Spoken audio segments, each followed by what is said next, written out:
Hi, this is Bruce Buffer, your voice of the Octagon, and you're listening to MMA Mental. Welcome to this week's MMA Mental podcast. My name is Ray. As always, the MMA Mental podcast is sponsored by UK Fightwear. You can follow them on Twitter at UKFW and also the UFC Live Facebook page, which you can like on Facebook. Also, check out some of our fellow podcasts, the MMA podcast, which is hosted by Jake, and the Word on the Street, which is hosted by Ramses. Check out the following Facebook pages, MMAmental.com and UFC Games if you're into fantasy MMA. We've got three guests three guests plus a segment on this week. We've got we're going to start the show with Performance Potentia with Dave Bond. This week, Dave introduced us to Kate Mitchell and the importance of biosignature testing. And then guest number two, is Nate Jolly. We chat with XFC's Nate Jolly, who was less than a week away from facing Gerric Hayes at XFC 26. And then Davey Grant's back to break down with his Tough 18 segment. He gives us his views on the epic fight between Jessamyn Duke and Raquel Pennington, and also the Tate Rousey almost handshake. And then finally, we're joined by Anthony Hamilton, the new MFC Heavyweight champion, just days after a spectacular head kick KO. Hello everyone, and good evening or good afternoon to all the listeners. It's Dave Bond here, just introducing the Potential Performance segment for this week's podcast. I'm actually not doing the segment myself this week, so I'd like to use this opportunity to introduce straight away Kate Mitchell, who's one of our specialist trainers at our centre in Colchester.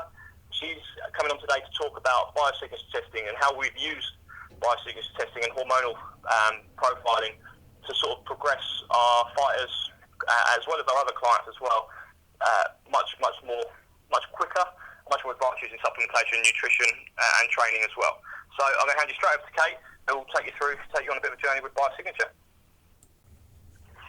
Okay, so basically our biosignature modulation, which is the process that we run at Potentia Performance, is looking at the hormonal profile of all the athletes that we have at the centre and basically trying to work out how we can influence their results so that they get the maximum benefits out of their training, out of their nutrition, and so it optimises their performance depending on whatever type of sport it is they're doing. And a lot of the athletes we've worked with in terms of the MMA side of things, coming into weigh-in and things like that, we've been able to look at how we can drop body fat fast without losing too much muscle mass. So that ultimately enables them to be stronger within the fight situation and keeping as much muscle mass as possible to enable them to be stronger and basically be more powerful against their opponent. So how we do this, it's a 12-point caliper test. It's all done with Harpington skin calipers, and we look at 12 particular sites within the body, and those 12 particular sites basically tell us which hormones are functioning well and which hormones we need to address in terms of prioritising whether we need to be looking at diet, supplementation or exercise specifically. The 12 sites that we measure are the chin and the cheek, which are non-hormonal sites, but they basically enable us to look at how fast the athlete is losing body fat, because the first area that we tend to lose from would be the face, which is why we do those two sites. The second two areas that we look at is the pec and the tricep, and there are androgen sites. So they're linked into stress, sleep, all those things can ultimately affect those two areas. So obviously coming up to a fight, if the athlete's stressed, we can look at how we can improve sleep. If we need to address any kind of supplementation to help aid in sleep, like magnesium, or we need to be looking at something to help with growth hormone if they're not sleeping properly, we can look at that if those areas come up. The next sites we have on from there are the subscapular, so just underneath the shoulder blade, and the suprailiac, which is directly above the hip bone. And those two sites ultimately look at insulin levels. That's all to do with the diet of the athlete, how well they're regulating their blood sugar levels. And through this, we can look at making sure that they're eating little and often throughout the day. It's the right kind of carbohydrates that they're eating. Basically, that they're not having any kind of spikes with their insulin. So it may be that they're not having the right carbohydrates at the right time of day, based around their training. Also looking at making sure that they're having enough calories throughout the day, and when they are having the right calories, having them at the right times a day. The next sites that we look at from there are our umbilical, which is a cortisol site. So that generally tends to be one that's quite high, close to a fight, due to just the adrenaline and the thought processes going on with the athlete. So here we can look at things like cortisol blockers, things that might aid in stopping undue stress, which therefore could lead to the athlete not being able to sleep properly, storing unnecessary body fat on the abdomen. But this may also be related to the fact that they're not sleeping, so it can be a bit of a vicious circle in those two areas. We then go on to look at the leg area. So we've got the quads and hamstrings, which are estrogen dominant, and that can be to do in female athletes with contraceptive pills. It can be to do with the kind of meats they're eating, whether they're eating meats from supermarkets that are unorganic with high levels of estrogen injected into the cattle. Can be to do with the kind of water that they're drinking, if it's tap water rather than bottled water. So really fine-tuning the diet here to make sure that the estrogen levels are nice and stable. Also, female athletes, if they are taking oral contraception, looking at what possibly might be the best kind of pill or contraceptive method in order to stop that having any negative effects on their training. The other two areas that we look at in the legs are the knee and the calf, which are directly related to growth hormone sites. And that basically looks at how well the client is producing growth hormone. And obviously, if their growth hormone levels are low, we're going to have problems in the gym when we're trying to build muscle and improve strength. So that's another area that we need to look at to make sure that the client is getting the most out of their resistance and strength exercises. So taking all of that information into account, where I work closely with Dave, with the athletes, is once he started with their training and we're looking at getting closer to starting to have to drop weight, is I then would get them in, do the biosignature modulation on them so that we can see exactly where they're at. And this is normally done sort of 8 weeks out. And from there, we monitor them on a weekly basis, where we look at all those 12 sites that we've just spoken about, and we see exactly how we can tweak diet, how we can tweak supplementation to address the cortisol if it's an issue, the sleep if it's an issue, the growth hormone if it's an issue. And then from there, I can feed back to Dave the best kind of resistance exercises we should be doing, whether we need to be doing strength-based training, more hypertrophy-based training, depending on what the hormonal profile is telling us. Alongside the supplementation, which I directly am involved with the athlete. Dave doesn't generally tend to get involved with that, where I prescribe either magnesium if sleep's an issue, we might look at cortisol blockers, we might look at some alpha GPC if growth hormone's an issue. So generally making sure that going up to the fight that the athletes are in tip-top physical condition. So the athlete that we've been working with the most in terms of the hormone profile is Gerric Hayes, and her first fight that we did with her, she managed to drop pretty much, I think it was about 6% body fat going up to the fight, but she managed to maintain all of her lean mass. In fact, she actually gained a kilo of lean mass going into the fight whilst doing, obviously, trying to make the weight. So basically that was the first time she sort of said to us that she hadn't had any struggles with trying to make weight. She hadn't felt like she was starving herself, hadn't felt like she had any drastic measures in order to make the weight. And that was the first one we worked with her. And then the second one, which is the fight she just recently won, we basically managed to this time keep or gain 2 kilos of lean mass going up to the fight, as well as losing, I think it was, she obviously put some of her body fat back on post-fight, but we got another 6% body fat back off of that fight, plus gaining another 2 kilos of lean mass. And you can probably see from the pictures of her post-fight, obviously how much better condition she looked in after that fight. So that's basically, in a nutshell, how we work with the athletes and what the biosignature modulation is all about. Without giving too many other secrets away, that's what we would look at in terms of working with the athletes. Okay, we're now joined by Nate Jolly. Nate Jolly is fighting Gerric Hayes a week Friday, XFC 26 Night of Champions. Nate, thank you very much for joining me today. Thanks for having me. My pleasure. Of course, I want to talk to you about the fight. We're only 9 days away now, so I'm sure you're getting ready, you're getting your weight down and things like that. So we'll talk a little bit about that. But before we do, I just want to get a little bit of your background. You've put together a hell of a record. You started fighting professionally in 2008. Your record's currently 12-5. What got you into mixed martial arts? Well, I get that question a lot.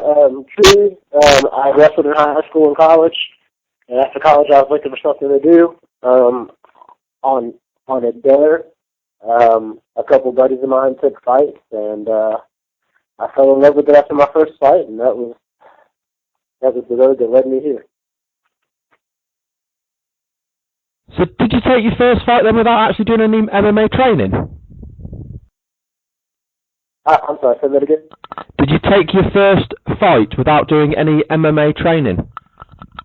Oh, yeah. Like I said, I was a wrestler and student hadn't been over, and I guess he hadn't been over for a while, but, we still wrestled all the time. My MMA training to that fight was some wrestling practice, and, I guess I hit and miss, but I didn't know what I was doing. We kind of just checked out stuff on TV. My buddy Rob Mooney had he had been a boxer, so he could hold bits for me, but my punches were horrible. So he was sure to be nice and give me a boost in confidence, But no, I had no MMA training at all. That's crazy. So, of course, obviously, after the fight, then you then started training. How did you find the transition from being a pure wrestler to training mixed martial arts? For the first part of my career, my mixed martial arts was a lot of pure wrestling with punches on top. So it wasn't an overly hard transition for me to start. Obviously, as I got higher levels and started fighting better competition, it became more difficult. But when I first started, I really enjoyed striking. I just really enjoyed it. So that came easy to me. And then, I didn't have a big appreciation for jiu-jitsu when I started, but I had an appreciation for not getting subbed. So I worked on my defense a lot. And as you can see by my record, I want to say I've been subbed once as a pro, and I don't think I got subbed as an amateur, maybe. But, just one of those things, I definitely worked on when I started, I worked from a wrestler's perspective, so be powerful enough to hit people and be slick enough not to get caught in submissions, which, for a time definitely worked.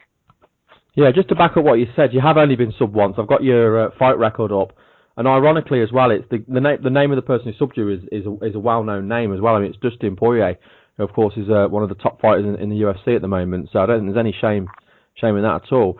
So obviously, yeah, definitely as a wrestler, of course, coming into the game, you're always going to look to be on top position. So the biggest thing we see from wrestlers to start with jiu-jitsu is you need to learn the defense of jiu-jitsu. How easy was that for you to pick up? When I was still an amateur, I trained at a couple of places here and there, but nobody that really had a great organized game, at least not for any period of time. But once I moved down to Johnson City and started training with Casey Oxenod, he understood how to work with athletes, and he understood, him and I kind of helped each other understand each other's mind. And because of that, Casey actually has a pretty good understanding of basic wrestling, and I have a pretty good understanding of jiu-jitsu. And it was almost, Casey's my coach, but it was almost like a trade. We got to trade so much knowledge because, I got to analyze jiu-jitsu from a wrestling perspective, and we got to give each other feedback off of it. That being said, Casey and I lived together for a long time, and 4 o'clock in the morning, nothing to do.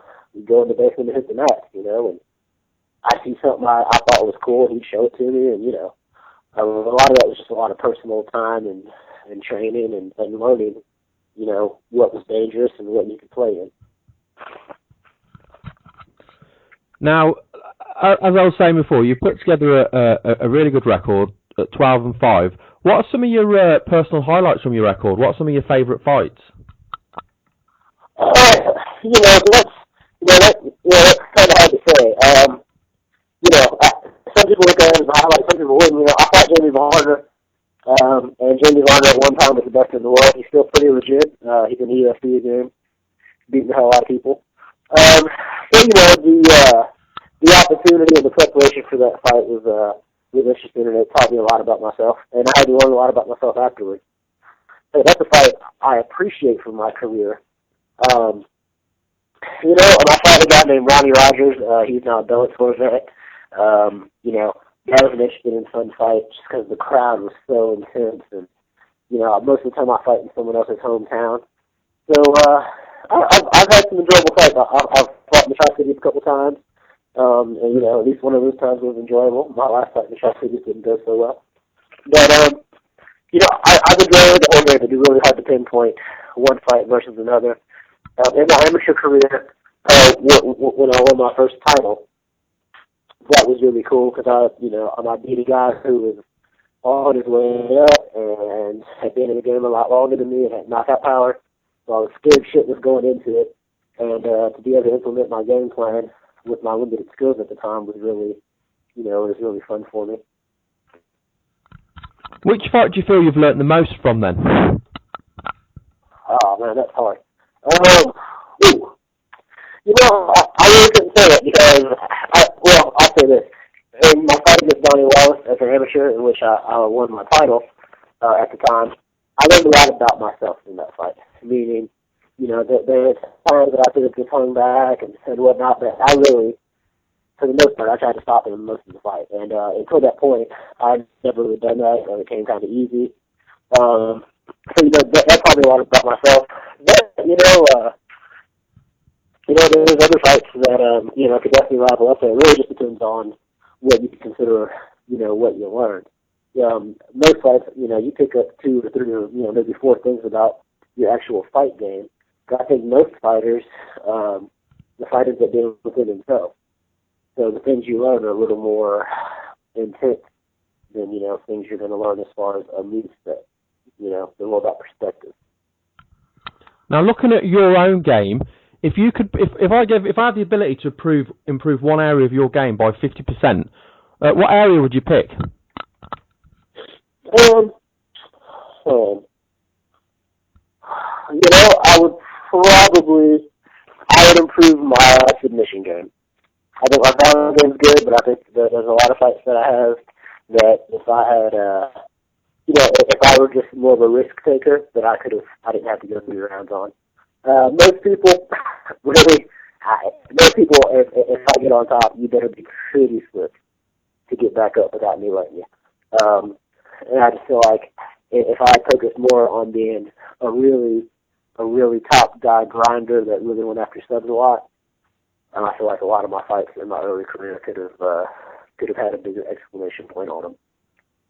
You know, and those are things I've been working on for this fight as well. You know, I'm always in shape to go 3 rounds. Hell, I'm in shape to go 5. But it'd be nice to have a fight that I actually won that didn't go that long.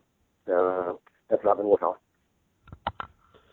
No, that's fair enough. Now, let's talk a little bit about the build up to the fight. Then, of course, you're facing Gerric Hayes.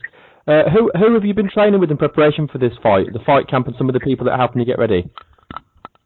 Well, you know, my buddy, longtime friend and training partner, Stoney Hale, fought Gerric a couple years back on Strikeforce.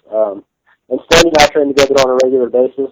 You know, and I mean, Stoney's very intense, but you know, just to get used to dealing with somebody with a body frame and possible, you know, strength advantage, I train with him a lot. There's a guy here named Tyler Mitten that I train with a lot. Obviously, Casey Oxendine. We have a really solid amateur team. You know, I definitely get around when it comes to training. There's a couple of local gyms here that I'll frequent from time to time to get a little bit extra work in. But I'd say, you know, my main focus has probably been, you know, a lot of working with guys like, you know, Tyler Mitten and Stoney Hale, and partially because I think there's certain things that don't change about a fighter, meaning their essence in the cage. I don't think changes a lot. I think learning how to implement it does, and so having a training partner that has fought someone before can be very helpful. And you know, Tyler Mitten is a young kid on his way up, and you know, you get to train with somebody that's, you know, in their mid-20s and full of piss and vinegar. You know, it's really nice and really refreshing to be able to get on the mat with those kind of people. You know, we've got the whole team of guys like that. That's awesome. Right, I think I like the fact as well, like you say, because you're fighting Gerric Hayes and your friend, stroke training partners fought him as well. You're gonna have a little bit of inside info on him, which is always helpful. Let's talk a little bit about Gerric Hayes. How do you feel about Gerric as an opponent? Oh, well, as an opponent, Gerric Hayes happened to just come along at a time when I thought I was ready to step back in the cage, and I think he's a tough-ass guy. People use the term journeyman because of his record, but I don't think that does him justice. I want to say he has 9 wins, and most of those have been by finish, and most of them have been by subs. So in that regard, I have to respect his ground game. I have to respect, the fact that he, if I slip up in any way, shape, or form, he's going to go after me. And so as far as that's concerned, I think it's a great opponent. I think it's great that it's in Nashville, and that's near his stomping ground. So he'll have a crowd there. And I think that as an opponent, he's versatile. He's put people out with his hands. He's put people out with his subs. And then on a rare occasion, he'll go the distance. So, I have all respect in the world for my opponent, and it's very rarely, if ever, personal when it comes to people that I fight. But I think it's a good fight for me. I don't have to cut a lot of weight, and I got nothing to lose. I'm coming off of the most embarrassing loss that I can imagine in my career. So, there's nothing this guy can do that has me concerned. Minus the outcome of the winner or loser, and that's comforting for me. You mentioned there about the last loss. I'm assuming you're talking about the Harry Johnson fight. Why was that embarrassing? It was in my second hometown. It was right in my backyard, and really the fight just never got started. I landed a couple shots, and I made a very small mistake, and he capitalized on it, and I got TKO'd in under a minute. And, it's one thing to be TKO'd, which is a whole other, I don't want to get into all that. But the fight with Jamie Barber, a little bit more status was going on there, and the way that knockout happened, if you read it on paper and you watch it, you'll notice there's some things that could be reviewed there. Harry Johnson, I went in there, had a good game plan, was in great shape, landed a few shots, made a miscalculation, and got put on my face. And, for me, especially at that point in my career, I was trying to make my way back up, was very disheartening, and, something that all fighters deal with. But as I said, at this point, mine was getting knocked out faster, not a lot else that could happen to me that I'd be concerned about. And because I don't have that fear anymore, because I don't have that holding me back from performing, I feel like I get to be a different person out there. The other thing I was going to pick up on as well, of course, that fight was in May 2012. I just wondered what the reason was for such a long layoff. Yeah, it's the longest layoff of my career, easy, but I needed that time. I needed that time to decide what I really wanted to do and what level I wanted to compete at. And just to heal up. I had been going really hard, for probably the last year. If I wasn't in the fight camp for a fight I was supposed to have, they got canceled or something, and I had a bunch of teammates that run fight camps, so I was always sparring, like 4 or 5 days a week. And just, some things just needed to heal, if you've been an athlete long enough, there are certain things on your body that just hurt, and the only thing you can do for them is rest them, and I finally gave my body that rest. Of course, and as well, the other thing I wanted to say, this fight is at welterweight, and previously you fought at lightweight. Are you going to work your way back down to lightweight, or are you looking to stay up and make a run at welterweight? I haven't even considered all that. I think long-term, lightweight is going to probably be the best weight class for me. I'm not an overly big guy. I'm not a big lightweight. Honestly, I've never been. It's very rare that I'm bigger than any of my opponents. That's why the extra weight doesn't bother me so much. So it really just depends. I definitely felt like, as an amateur, when I was fighting 170, I would have an edge in speed from time to time. And at 55, that definitely is less and less the case. So, I haven't made a firm decision about it. I do think that if I'm going to make it anywhere, out of regional shows and, start looking at bigger things, 55 might be the way to go. But I think there's some 70-pounders out there that are legit, top level 70-pounders that I could give a run. And I, here's how much I think about weight. I think there's some 45-pounders out there that would wipe the floor with me. So, weight is a very tricky thing because you have to account for the pace and the speed that's going to change when you change weight classes. And for me, the pace at 170 is just a little bit slower, and I can really push that pace when I'm 170 because I don't have to cut so much weight. That's fair enough. Well, it's been great having you on the show, Nate. I really appreciate you coming on and having such a good chat with me. We covered quite a good bit of stuff there. So thanks for giving me your time. Oh no. Thank you for having me, and I'm sorry we couldn't connect earlier. It seems like we just had a couple of bad connections and things like that. But I'm glad I finally got to get on. I apologize for any inconvenience. That's not a problem at all. These things happen. Before we let you go, just want to give you a chance to do any shout outs. Shout out any friends, family, sponsors, and let the fans know about your Facebook and your Twitter as well. Yeah, absolutely. Find me on Facebook at Ladies Love Nate Jolly. You can also check out the amateur promotion that my partners and I run called Men's Fighting Challenge. Our next event is October 19th. That's the day after I fight XFC in Bristol, Virginia. Please come check it out. We have 3 title fights on the line and a female fight. It's going to be a great card. Outside of that, I think Advanced Sports Labs, they're always really good about getting blood work done. Most of the time, it is turned around in less than 24 hours. I literally had my blood work done at 5 p.m. and had it back at 8 a.m. the next day. So, got to give a shout out to them. Team Oxen Down, obviously. All my friends and family and anyone that supports this sport and isn't just in it to line their pocket. I respect you and I want to thank you. I want to give a special shout out to our military. These guys right now are doing work and keeping our country safe and not getting paid, and they don't know when they're going to get paid again. And to me, that's some of the most just the best work that anyone can do, especially without the guarantee of being paid. And so, I'm not some big military political guy, but I do want to say that I respect and am appreciative of what our servicemen and women are doing for us, even while the government shut down. Well, thank you very much for your time and wish you all the luck. It's going to be a really good fight. Thank you. All right. Thank you. Okay, bye. Once again, I'm joined by Davey Grant. Davey's here to break down episode 6 of Tough 18. Davey, thank you for joining us again. Yeah, hi Ray, hi, thanks for having us. My pleasure. Okay, so this week then, the show started, of course, the show ended the week before the announcement of the fight. It was Jessamyn Duke versus Raquel Pennington. Now, Jessamyn Duke, of course, was your teammate. What was your relationship like with Jessamyn? It was brilliant.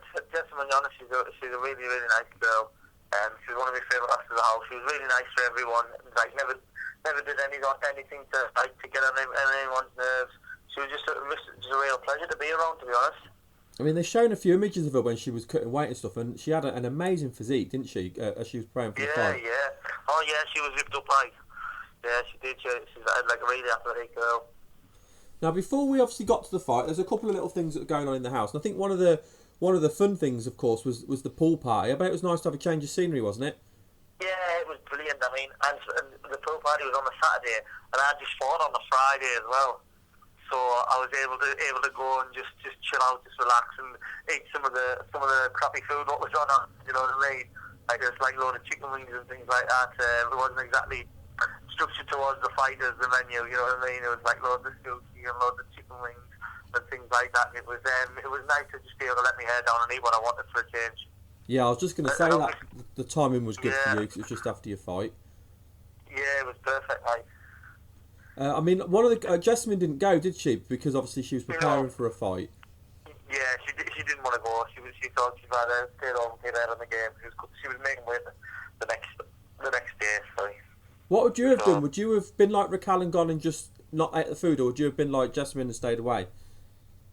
I don't know. I mean, I really don't know. I mean, if I was in that situation, I probably would have gone just to take my mind off the cutting weight, and then when I got back to the house, I would have cut a bit of weight and then tried to get the sleep type thing. Yeah. You know what I mean? I probably would have gone. I wouldn't want to. I don't know. I mean, it depends on how I was feeling, because obviously I'd have been quite dehydrated and stuff like that. So I'd have been tempted to go because I wouldn't want to miss out. It's a strange fit. It was a strange situation, wasn't it? Really. Yeah, definitely. Now let's talk a little bit about the fight. I mean, the fight was unbelievable. As once again, they both stepped in. Two females. They left everything in the cage. What was your take on the fight? Yeah, I mean, it was a brilliant fight. It was really good to watch the two girls just tearing it up, just standing there blow for blow. It was a really entertaining fight. And to be honest, I thought at the time Jessamyn might have stuck it. I wasn't too keen on the decision. And watching it back, I still think it was so razor close. It must have been a hard one for the judges to call. But obviously, I was devastated when she never got the win. It was extremely close. I mean, Anthony compared it to like a female version of Griffin and Bonner. Think that was a fair assessment? Yeah. I mean, it was a good, close and even fight. It was a good little tear-up. Yeah, really enjoyable. Good one for the fans. I think it's really going to put women's MMA on the map, that one. I don't think that we haven't had we've said this every week. We haven't had a boring fight yet since we got into the house. Every fight's been good. So what I mean, obviously it was difficult because it was such a great fight, and even though Jessamyn lost, she showed so much in that fight, and we all know after a performance like that, she's going to be fighting in the UFC because Dana White loves people that go out there. So what was the morale like in the locker room? Because of course you were 2-0 to 2-2, now you find yourself 3-2 down. Yeah, I mean, it was a bit good, especially when it was such a close fight. I still think it could have gone either way. Watching it back, I mean, it was so really could have gone either way. So to just miss by a hair, you know what I mean? The mood in the locker room wasn't too great. But obviously we were so pleased for her because she's put on such a good show that, I mean, I think she's definitely going to get a shot in the UFC. I mean, there's no two ways about that. And she did herself proud, and the team. Yeah, she did. Absolutely, she did. Now, at the end of the fight, there was a bit of a hoo-ha with the shaking hands. What did you think to Miesha Tate's attempt? Do you think she was just doing it to get a rise out of Ronda Rousey? I don't know, maybe, yeah. Obviously, you see, Ronda, she used to say that she doesn't do fake nice, do you know what I mean? She doesn't like the lash. She's not going to shake her hand and just fought, you know what I mean? She's like, she doesn't understand. I mean, Miesha doesn't like Ronda either, and she's like, why? She couldn't understand why Miesha trying to be nice in front of people, like, why be fake, you know what I mean? Ronda's like, no, we don't like each other, we don't have to shake hands, you know what I mean? It's not about that, we're not going to be nice fake just for the sake of it, you know what I mean? So she just sticks to her morals and beliefs. Yeah, I think that I think Miesha knew she wouldn't shake hands. I don't think Miesha wanted to shake Ronda's hand. I think she wanted to get a rise out of Ronda. I think you're probably right. Now, next week's bout was announced. It was Josh Hill versus UK's Mike Wooten. So how pleased was it to finally get Mike's chance to get in there and fight? Yeah, I mean, Mike was itching to go. He was keeping his weight down, and he just wanted to get in there and get going. And I think that was the fight he was wanting as well. So it worked out all right for us. I think it would have been a fight that we would have chosen if we won the fight. So just obviously because Mike was going to be fighting, I was just so excited for him. You know what I mean? He's a really good friend of mine, and I couldn't wait to help him and help him train for his fight. Well, we'll go more into that fight, of course, next week. We'll see. We'll obviously get to see how Josh Hill and Mike Wooten square up. Of course, we'll all be rooting for Mike. Yep. Thank you once again for coming down and breaking the episode down with us. Yeah, no problem. Before we let you go, do you want to do any shout-outs, friends, family, sponsors, and let people know about your Facebook and Twitter as well? Yeah, so like my main sponsor, Jeff Thompson, Marquee Hire, and then I've got Grant's Gym, my protein sponsor, Toxic Fightwear, and I think I've just got something to do with Bad Boy, the Fightwear as well now. Sort of contest is on the way. I've got the Biltong Man, who's supplied me track with beef this week as well, so I'd like to thank him. And thank me friends and family for always being there. And my Facebook's Davey Grant, and my Twitter is Davey Grant MMA if anyone wants to follow us. Brilliant. Well, we can't wait to get you back on next week, and thanks for breaking the show down with us. No problem. Thanks, sir. Okay, I'm now joined by the new MFC Heavyweight Champion, Anthony Hamilton. How does that sound, Anthony? Man, it sounds amazing, bro. Thanks. I tell you what a fight and what a finish. Talk to us a little bit about how you felt going into the fight. You know, I felt great when I arrived in Canada. That we were on a pretty full schedule throughout the couple of days leading up to the fight. So I think I had a little bit of nerves and, got myself a little overworked in the build up to the fight. But luckily I was able to pull out the finish, man, and get it all out of the way.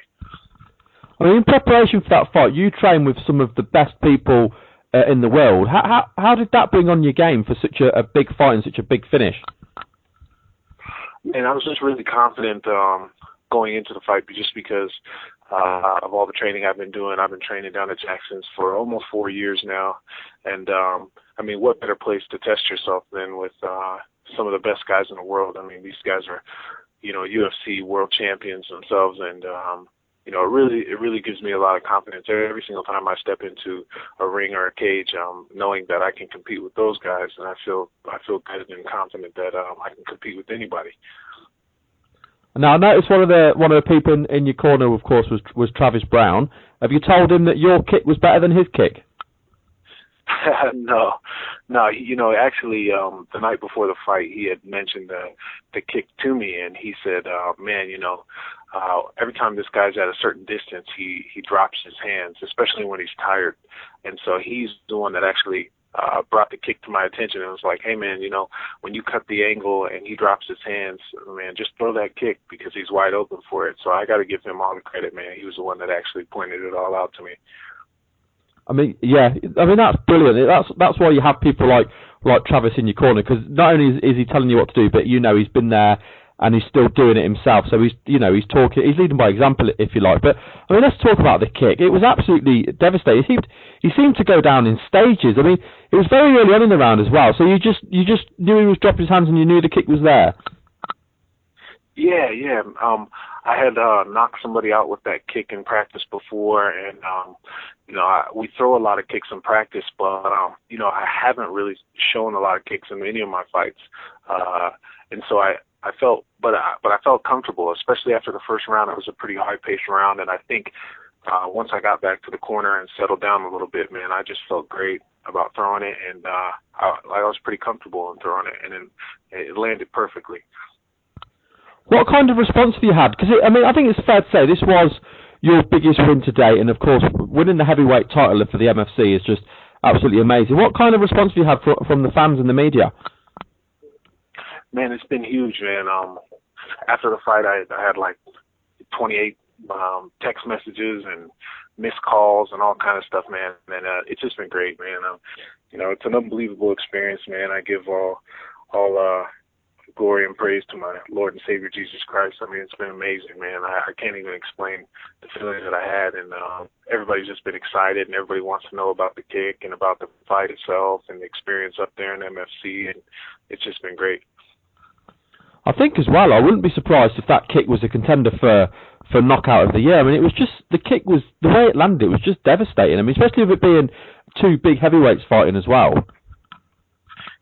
Yeah. A lot of folks don't see heavyweight throwing kicks like that, man. So I've always been able to throw those kicks, and I've been confident about them in practice. So it was good to get out there and show the world that heavyweights are dynamic athletes, just like the little guys. I mean, I spoke to Smolino a couple of weeks before you fought. Obviously, I spoke to yourself as well. He was talking about the fight, and he was almost looking past the fight. He seemed to think, because he was going by the rankings, and obviously his ranking was a lot higher than yours. He didn't seem to be very happy with fighting you. He said he wasn't trying to disrespect you, but he just felt that he should be fighting a higher ranked opponent. Do you think he underestimated you? I think so, a little bit. I think I think in Canada, I said this in another interview, actually, our face-to-face that we had for the MFC. I told these guys, no disrespect to the Canadian fighters, but I just feel like there's a higher level of fighters down in the United States than there is in Canada. And I think that he started believing the hype a little bit too much, feeling, he had ran through everybody up there. And so, that's great for him. But I think he had never really tested himself against an American fighter, and I think that we're a lot tougher than what he thought. And I think that surprised him a little bit after the first round. So.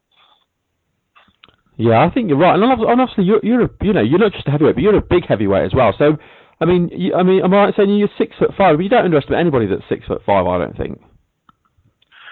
Yeah, now, I'm a pretty big guy. I walk around about 275, 280, and I'm about 6'5", and so yeah, that's pretty decent, pretty decent size. What was the reaction like from MFC and Mark Pavlich over the fight?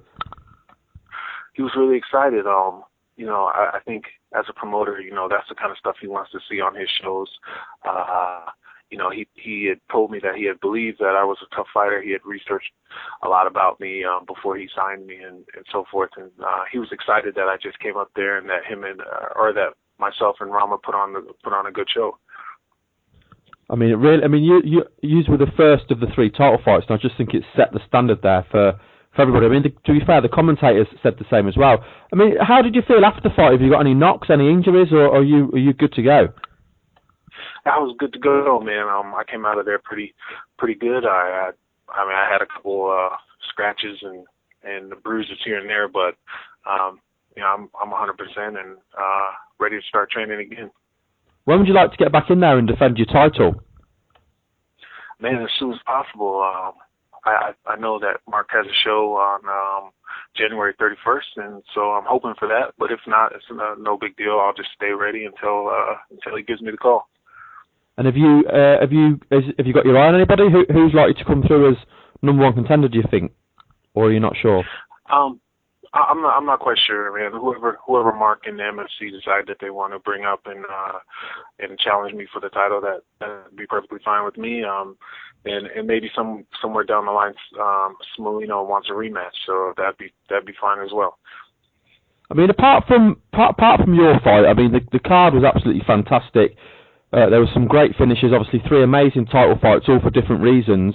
What was it like just being part of that card? Man, it was awesome, man.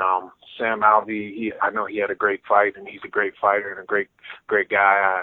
Anthony Burchek, man, he came out there and handled business against a very tough opponent, and it was just amazing, man. The excitement and the vibe within the arena was amazing, man, and it was an awesome experience to be part of it. Yeah, MFC certainly crowned 3 exceptional champions at the weekend. I mean, all 3 of the title fights were brilliant. They're all good to watch. Yeah, it was awesome. Well, it was a real pleasure watching your fight at the weekend. I keep saying it. I mean, the finish was amazing. I really appreciate you coming on and having a chat with me and talking to me about the fight and breaking it down for me. Yeah, no worries. Thanks for having me. Before we let you go, just give you a chance to do any shout-outs. Do you want to shout out any friends, family, sponsors, and also let people know about your Facebook and Twitter? Oh, yeah. I just want to give, like I said, all praise and glory to my Lord and Savior Jesus Christ, my church, Charisma Christian Center out in Linwood, Washington, my team, Jackson's MMA, Albuquerque, New Mexico, and Ivan Salivary MMA in Seattle, Washington. My sponsors, Scrap Soldier, Severity, Fightwear, Kimura Fightwear. These guys have been helping me out a lot. My management team, White Buffalo Management, all my friends and family and fans out there, I thank you guys. You guys can hit me up on the Facebook at Anthony A-Train Hamilton. Well, brilliant. Thank you very much for your time. I can't wait to see you defend your title, hopefully January. Sounds good. Thank you, sir. Bye. Hope you enjoyed listening to those interviews. I think you'll agree there were some good interviews there. We've got some more good interviews coming up for next week's show. Definitely confirm them for next week. Performance Potential with Dave Bond will be back. We'll be speaking to the new MFC Featherweight champion Anthony Burchak, just 2 weeks after taking the title. We'll have the XFC Lightweight champion Scott Holtzman, of course, he's defending his title next week at XFC 26. XFC CEO John Prisco. Davey Grant will be back with us to talk about the latest episode of Tough and the fight between Michael Wooten and Josh Hill. And then we're also starting a new segment next week with Jay Furness from Your MMA, and he's doing a roundup of all the latest UK MMA news.